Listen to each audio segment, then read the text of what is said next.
So so assumptions we have made about the validity of hypothesis testing on the correlation coefficient. So whenever we do some statistical tests, there's actually hidden assumptions that are behind the scenes. Now these are assumptions that we have not talked that much about in class, and normally in say a second course in statistics or at a graduate level, you will talk a lot more about some of those assumptions. Some of those assumptions, for instance, would be things like underlying populations are actually normally distributed.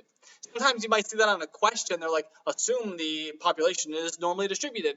Those are assumptions that without, we technically could not be doing some of the things that we're doing. Also, other assumptions might be we're assuming that they come from a large enough sample, that if our samples are too small, that a lot of our tests will fail. Again, so there's some of these assumptions. Now, I'd like to talk a little bit about them with the correlation coefficient because one in particular is going to be very important. So the first assumption, we've assumed that there is a linear relationship with the variables. So we basically assumed that there was, and then we're trying to see if there isn't. So this is a really weird one about, wait, how could you assume that there is, but then the null hypothesis said that there isn't a relationship? How does that work? So not that important, but just know that there are some of these kind of bizarre assumptions that if you're interested in, you can go through the book and you can find a few of those scattered throughout. But the next one, the important one here, is that y values are assumed to be normally distributed around the regression line. We are assuming that most of the data is going to be near the middle. So if we want to visualize this, you might see this picture a lot of times in different stats books. Basically, at each given point, we have a normal distribution taking place here. So what we're assuming at any of these points is that a majority of the data is going to fall near the line. And in particular, the mean is going to be actually that value on the line.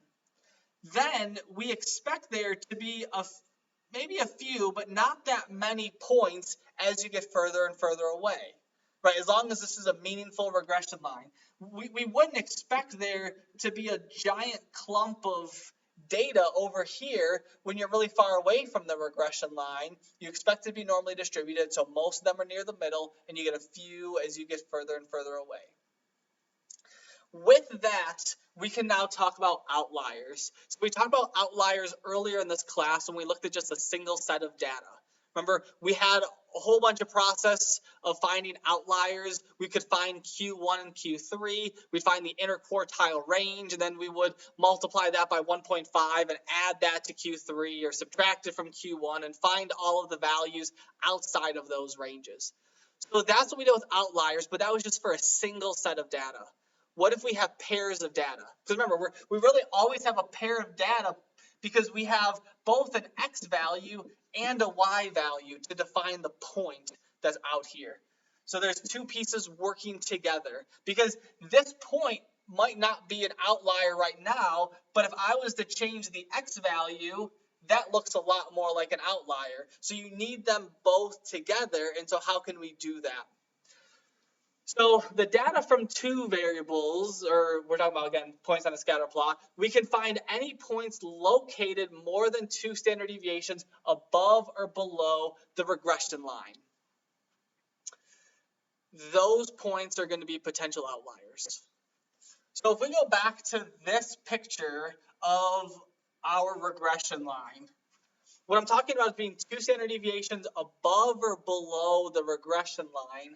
I mean, if you have the same slope, you can move up or you can move down. And all that's changing is going to be the y-intercept, right? So what we basically have is we're going to have this range here. There's going to be this kind of window that we're saying everything inside here is somewhat normal. But those that are outside 2 standard deviations, so this distance here will be 2 standard deviations, and this distance here will also be 2 standard deviations. Anything outside of here is going to be a potential outlier. So this just gives us a cutoff. Now the question is, why 2 standard deviations? Well, if we think back to normal distributions, we had approximately what percent of our data within 2 standard deviations? So if you remember, if we are within 2 standard deviations of the mean, we had about 95% of our data. About 95% of the data falls within 2 standard deviations of the mean. So we could basically say we're 95% confident that it's going to fall within this range. Or thinking about now the relationship between hypothesis testing and confidence intervals, we also could be doing hypothesis testing and saying on, oh yes, I'm far enough away that this is a significant difference. So if we're assuming that if you're out here, there's something not normal going on. So why is this point out here if everything else is assumed to be near this? So that just gives us a cutoff. 2 standard deviation says, yep, I'm about 95% sure that everything falls in here. So that's the way that we define the potential outliers, is we're going to do this calculation. We're going to find the equation of these 2 lines, and we could graph all of it at the same time. So we'll use the calculators to graph all of our data points, the linear regression line, these 2 lines that are 2 standard deviations above and below, and then we could spot check and say, oh yes, any points outside of this work. Now, we could also do it algebraically, but usually graphically is the easiest.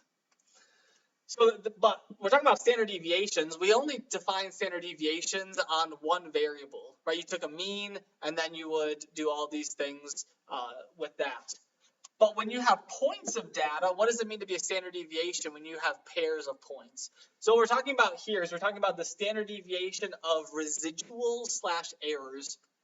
So what the residual means is that's going to be the distance that this point is from the regression line, assuming the x value is correct. So we're basically just saying this change in the y value, that's where the error is, that's this residual, that's what we're taking the standard deviation of. But in case you're just wondering where that number comes from, that's it. We won't compute that by hand or anything. So those are outliers. Now, somewhat related to outliers, but different, are what are called influential points. Influential points, these are going to be data points that are far from the other data points in the x direction. So outliers, these are going to be far away in the y direction, right? So we have issues with these being in the y direction errors, but we might have something in the x direction that's really far away. So if we look at this set of data here, we have this point way out there. This, it somewhat seems like it's kind of following a similar pattern, so we might not think of this as an outlier, but this would be an influential point. What's happening with this point is that this is going to really change the slope of our line, that this is going to be influencing that.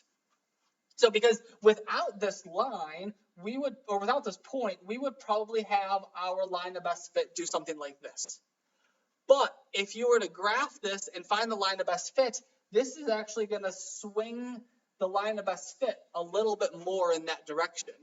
So this point influences more than any of the other ones. So you could check this if you wanted to by eliminating this point and then seeing, does the slope of the line change that much? So in both of these with outliers and influential points, we don't automatically just want to eliminate these points of data and just say, oh, well, they're inconvenient, they don't fit with everything else. What this allows us to do is try to study those a little bit more.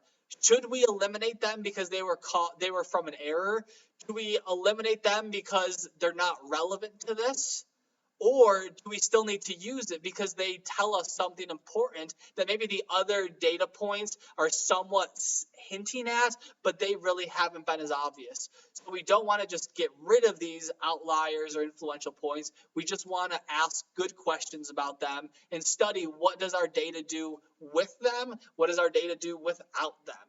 But this is a nice way of figuring out what are those points that we want to study.